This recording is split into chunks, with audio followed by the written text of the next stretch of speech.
The National News Desk, locally covered, nationally connected.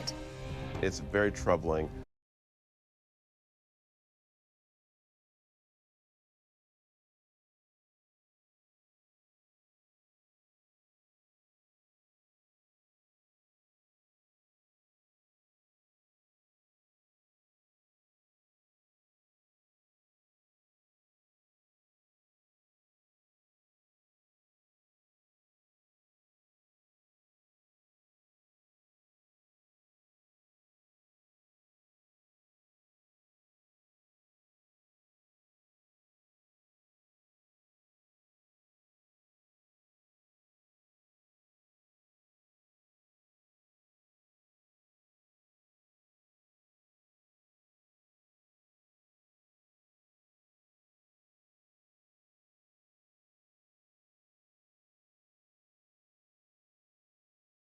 I think the trend that we're seeing of increasing political violence in this country, and yesterday's political violence hit close to home for us here in Dallas. New information, what we know about the suspected sniper targeting the immigration facility in Texas and who the president says is ultimately to blame for the rise.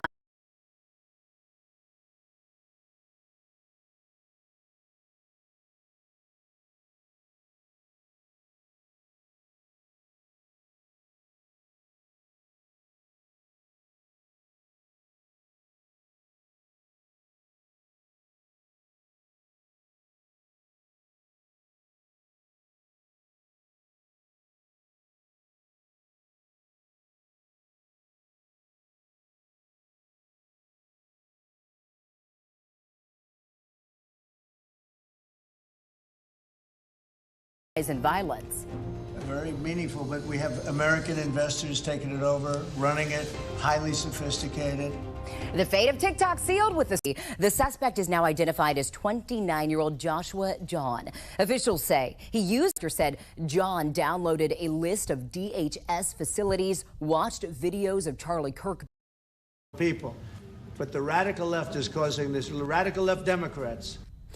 Trump argues Democrats' rhetoric about his agenda has led to recent political violence. Democrats rebuke this, noting several Democrats have already been targeted as well. Let's go over to the White House, where President Trump is hosting Turkish President Tayyip.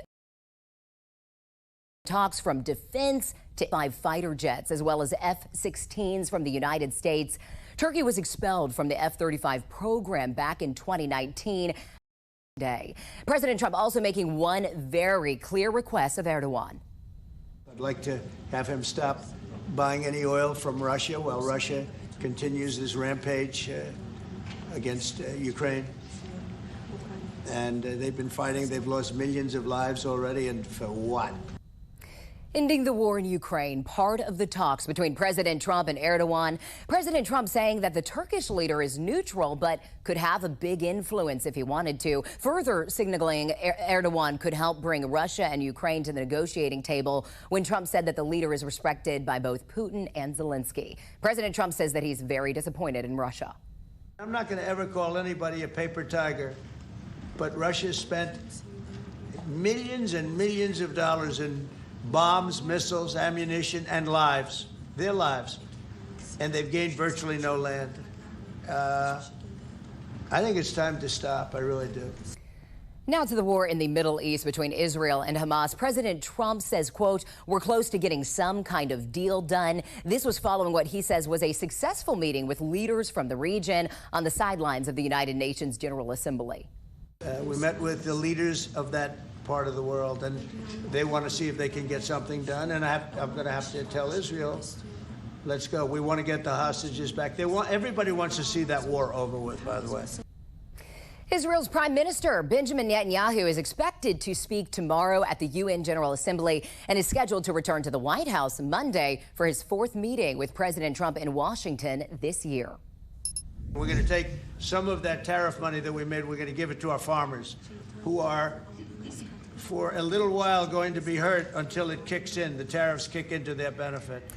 That, of course, was President Trump announcing a lifeline to American farmers who are feeling the effects of international trade wars, specifically soybean farmers who are losing out on billions of dollars of export sales to China due to retaliatory tariffs. China began buying soybeans from Argentina in August. And President Trump's administration handed out similar bailouts to American farmers in his first term. Between 2018 and 2020, the USDA issued $61 billion in relief to the agriculture industry, covering both tariff problems as well, of course, as the COVID pandemic era production losses. But hanging over the head of any financial relief for the agriculture industry is that looming government shutdown. It's coming next week if lawmakers cannot get a budget bill to the president by Wednesday morning. Now, a new twist in negotiations is the president's threat of mass government firings. National correspondent Christine Frizzell has the latest on the budget negotiations. The message from the Trump administration: we are fine to go it alone should a shutdown of the federal government occur next week.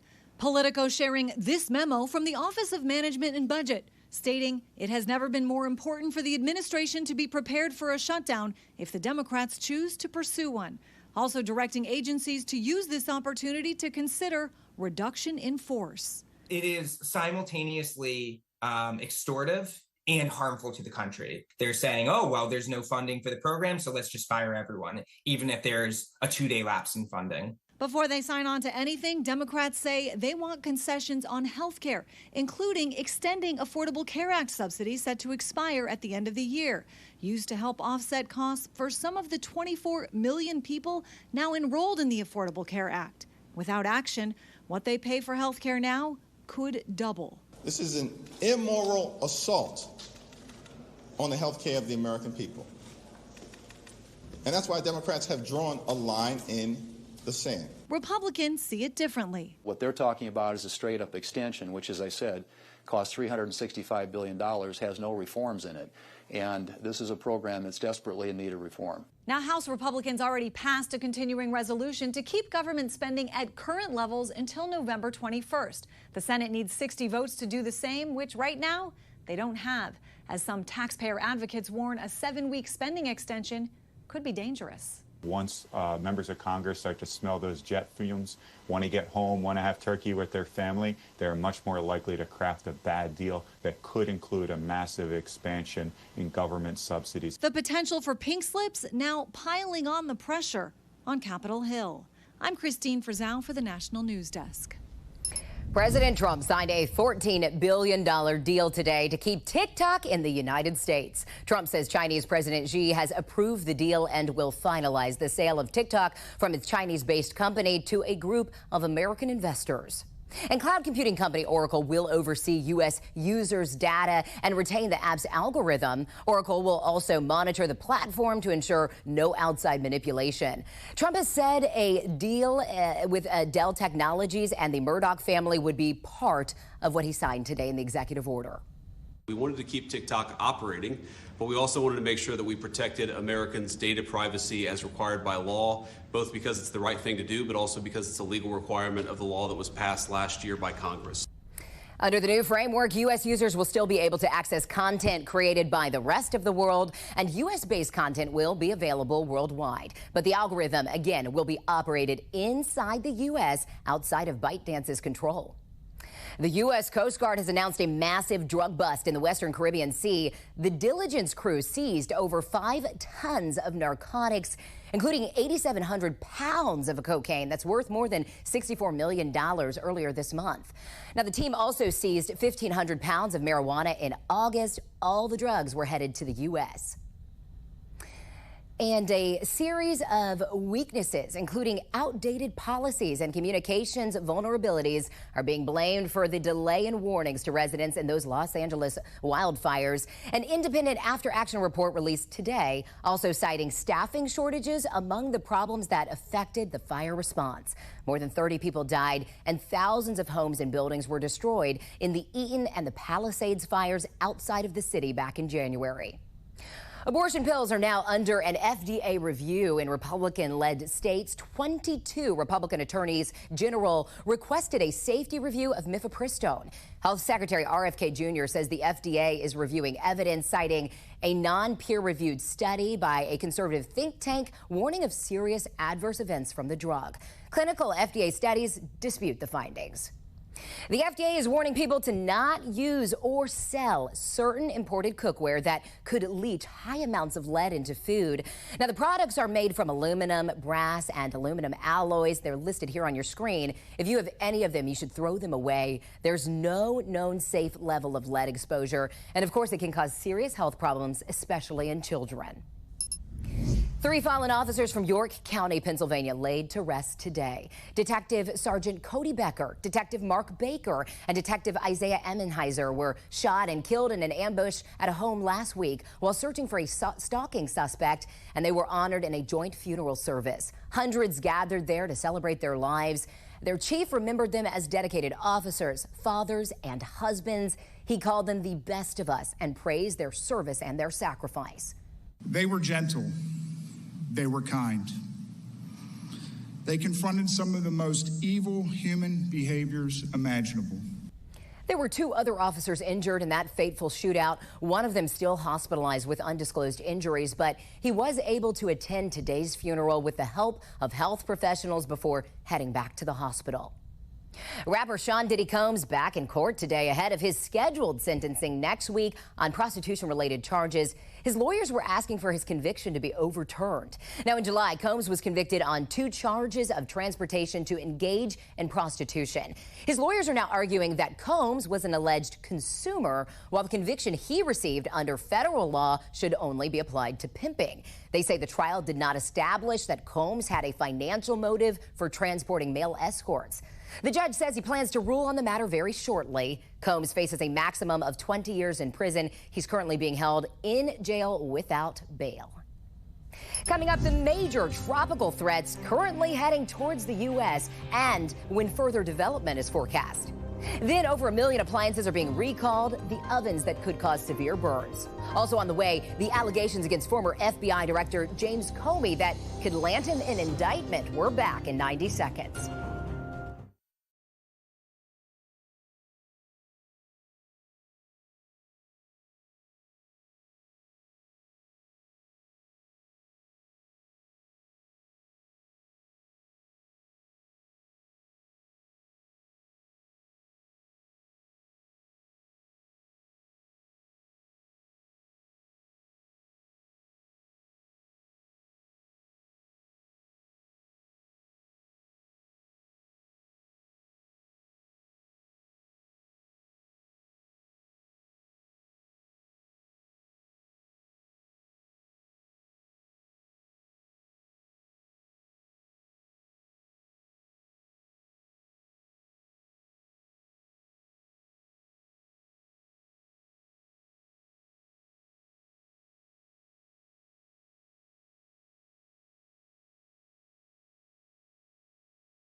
The Atlantic Basin tropics are heating up with 2 threats headed towards the United States. Look at this map here behind me. While Hurricane Gabrielle is headed towards Europe, thankfully, Tropical Storm Umberto is turning north towards Bermuda, and it is expected to increase to hurricane strength as early as tomorrow. And now the National Weather Service says it could become a major storm over the weekend, but for now, it's not a threat to the United States until at least the middle of next week, thankfully. Now, also on our radar, a tropical wave in the Caribbean expected to become a tropical storm tonight or tomorrow morning. It's tracking to pass over the Bahamas Friday night. Meanwhile, storm surge impacts for the southeast are growing, and it is too early to say if this potential storm will hit the United States. Of course, we will continue to follow it closely as it develops.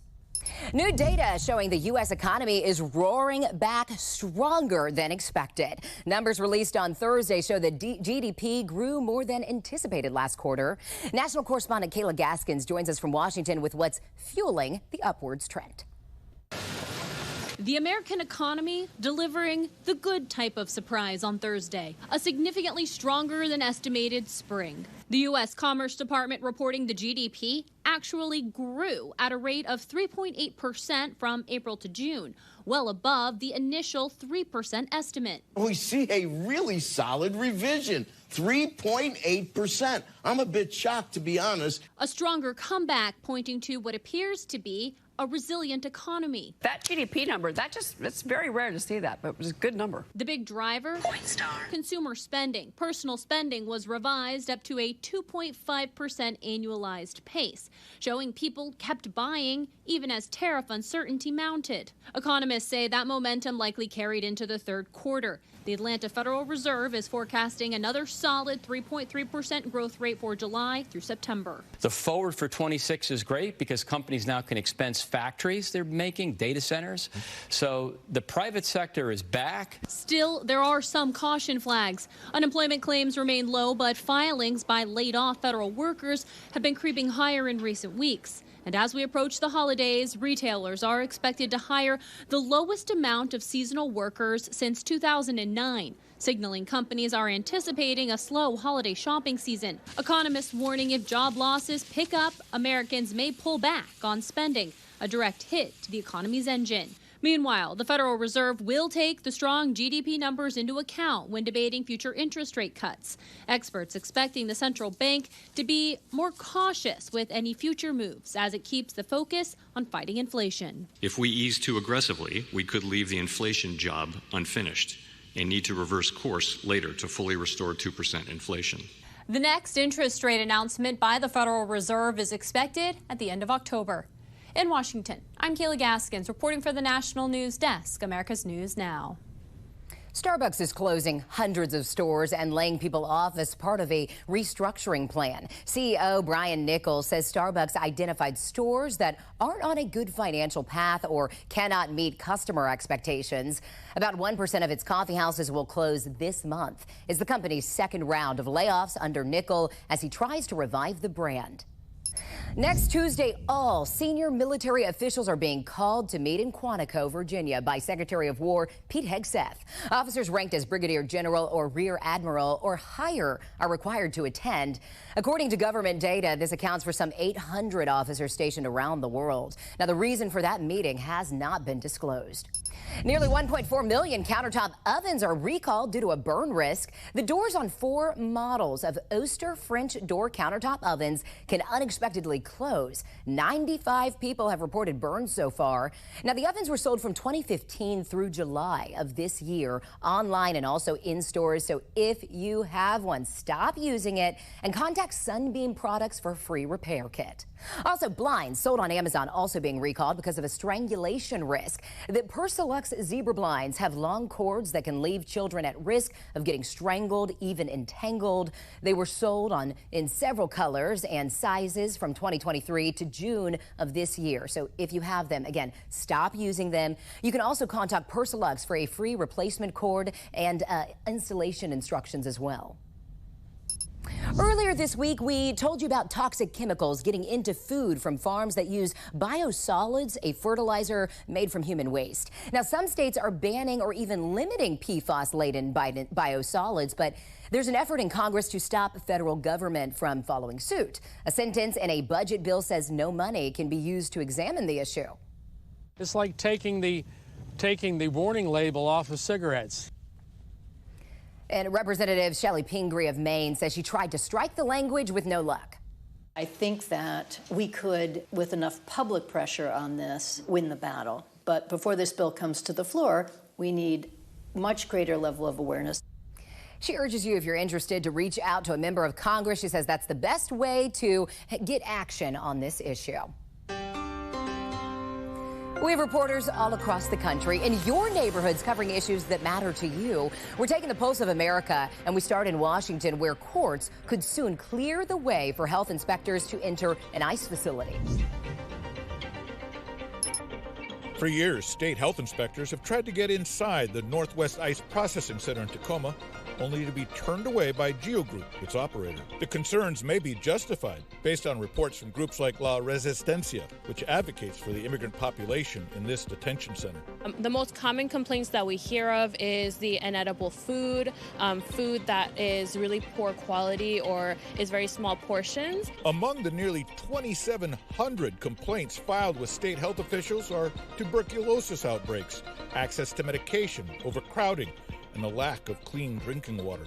The Geo Group says its services are monitored by ICE, and they provide around-the-clock access to medical care, family visitation, dietitian-approved meals, recreational amenities, and more.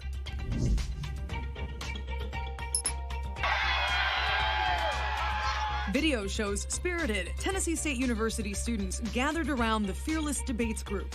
David Cate is a co-founder. We went from a peaceful conversation with students to quite literally a mob inciting violence against us. He tells me they are trying to encourage debate on the heels of Charlie Kirk's murder. The signs the group brought read, "DEI should be illegal and deport all illegals now. Let's talk." The university is calling the group's actions hostile and saying TSU students conducted themselves in a professional and respectful manner. The university says the group was escorted from campus. Cate denies that. He instead says they were taken away for safety. This is just one of more than 100 games on Roblox, an online platform designed for kids to create, play, and share games built by other users.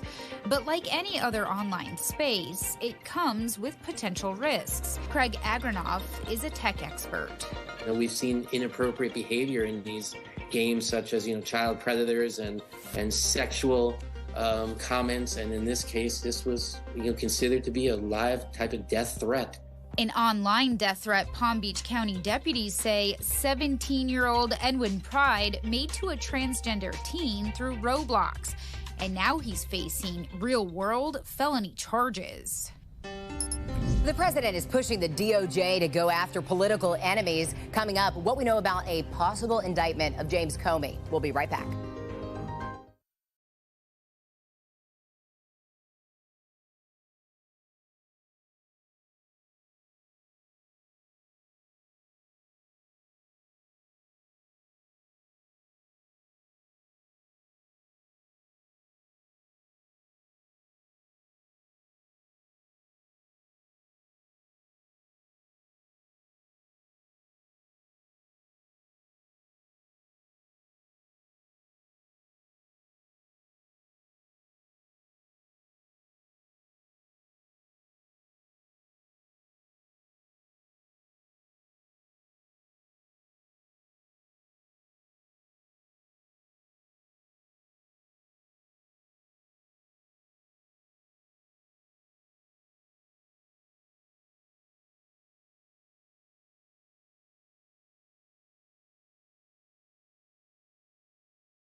The president is openly pressuring his Justice Department to go after political enemies. As national correspondent Matt Galko reports, former FBI Director James Comey could be next on the list. Allegations that former FBI Director James Comey lied to Congress center around testimony that happened in 2020, focusing on FBI investigations into Russian interference efforts in the 2016 election. I can only say that Comey's a bad person. He's a sick person. I think he's a sick guy, actually. He did terrible things at the FBI. But I don't know. I have no idea what's going to happen. The president's Truth Social post from over the weekend appeared to pressure Attorney General Pam Bondi to find charges to bring against Comey, California Democratic Senator Adam Schiff, and New York Attorney General Letitia James. He ended his post with, "They impeached me twice and indicted me 5 times over nothing, justice must be served now. Bondi had dinner with the president Wednesday night as her office weighed bringing charges against Comey. It is not weaponizing the Department of Justice to demand accountability for those who weaponized the Department of Justice. White House trade advisor Peter Navarro, who served prison time for refusing to comply with a congressional subpoena related to the January 6th investigation, said Comey should be imprisoned. He broke the law and I didn't. Simple as that. He was the architect and mastermind of what's come to be known as the Russia hoax. The case was revived in the Eastern District of Virginia, where U.S. Attorney Eric Siebert resigned last week after being pressured to bring charges against James for mortgage fraud. White House aide Lindsey Halligan was then named interim U.S. Attorney for the Virginia office. We are quickly turning into a banana republic. The President of the United States is now employing the full power of the federal government, the FCC, the Department of Justice, in order to punish, lock up, take down off the air all of his political enemies. The statute of limitations to seek an indictment against Comey is 5 years, and this upcoming Tuesday would mark 5 years since his testimony to Congress. Reporting in Washington, I'm Matt Gelka for the National News Desk, America's News Now. Coming up, new images of what the White House's ballroom that's being constructed will look like now, right after this.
Tonight, we are getting a new look at renderings for the White House ballroom currently under construction. These pictures were obtained by CBS News. In a July press release, Secretary Caroline Leavitt spoke about the project to build a 90,000 square foot space with a capacity to hold 650 people. Now, it is expected to cost $200 million and is being paid for by private donations, including the president himself shelling out some of his own money. Completion will be done sometime within the next 3.5 years. Well, this is pretty interesting. Merriam-Webster has more than 5,000 new words in its 12th edition collegiate dictionary, the first hard copy update in 22 years. Now, some of the additions are cold brew, I love that one, farm to table, hard pass, adulting, come on, beast mode, dumb phone, dash cam, doom scroll, and Riz. And to make room for all the new words, the company took out some sections like biographical entries, along with some obscure and old words like in-wheel. Did you know that means circle? Pretty interesting. All right, that's all the time we have for now. Thank you for joining us for this edition of the National News Desk. I'm Taylor Murray.